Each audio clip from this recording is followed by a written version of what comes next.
Hi అండి, welcome to Mahi kitchen. క్రంచీగా, నోటికి కమ్మగా, తింటుంటే ఇంకా ఇంకా తినాలనిపించే టేస్టీ సర్వపిండిని ఎలా ప్రిపేర్ చేసుకోవాలో తెలుసుకుందాం.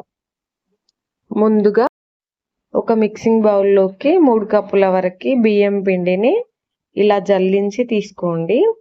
ఏమైనా బియ్యం ఉండిపోతే అవి సెపరేట్ అయిపోతాయండి ఇలా జల్లించడం వల్ల. ఇప్పుడు దీంట్లోకి రుచికి సరిపడా ఉప్పు, అలాగే కొంచెం కారం వేసుకోండి, మరీ ఎక్కువ వేసుకోకండి. తర్వాత దీంట్లోకి కొద్దిగా పసుపును కూడా యాడ్ చేసుకోండి. దీంట్లోకి ఒక 2 టేబుల్ స్పూన్ల పెసరపప్పు, అలాగే 2 టేబుల్ స్పూన్ల తెల్ల నువ్వులను కూడా యాడ్ చేసుకోండి. అలాగే ఒక టేబుల్ స్పూన్ పల్లీలు, ఒక 2 టేబుల్ స్పూన్ల ఎర్రపప్పు, అరగంట ముందు నానబెట్టిన 3 టేబుల్ స్పూన్ల శనగపప్పును కూడా యాడ్ చేసుకోండి.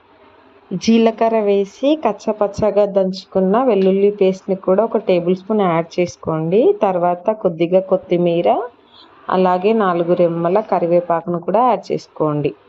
సన్నగా తరిగిన 3 పచ్చిమిర్చిని కూడా యాడ్ చేసుకోండి. అలాగే 1 కప్పు సన్నగా తరిగిన ఉల్లిపాయలు, కొద్దిగా అల్లం వెల్లుల్లి పేస్ట్ని కూడా యాడ్ చేసి ఇప్పుడు ఇవన్నీ పిండిలో కలిసేలాగా చక్కగా కలుపుకోండి. కొద్దిగా వాటర్ని యాడ్ చేస్తూ ఈ పిండి మొత్తం ముద్దలా అయ్యేంత వరకు కలుపుకోండి.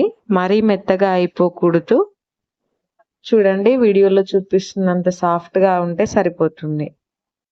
సర్వపిండి వత్తుకోవడానికి రౌండ్గా కాకుండా కొద్దిగా వెడల్పుగా ఉండే గిన్నెను తీసుకోండి. దీంట్లో ఒక 4 టేబుల్ స్పూన్ల ఆయిల్ని యాడ్ చేయండి.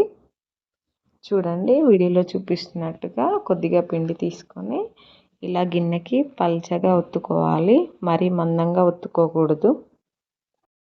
ఇప్పుడు ఈ సర్వపిండికి మధ్యలో హోల్స్ పెట్టుకోండి. ఇలా హోల్స్ పెట్టడం వల్ల దాంట్లో నుంచి ఆయిల్ వెళ్ళి పైన కూడా చక్కగా ఉడికిపోతుంది. మూత పెట్టుకొని ఒక 10 నిమిషాల పాటు ఉడికించుకోవాలి.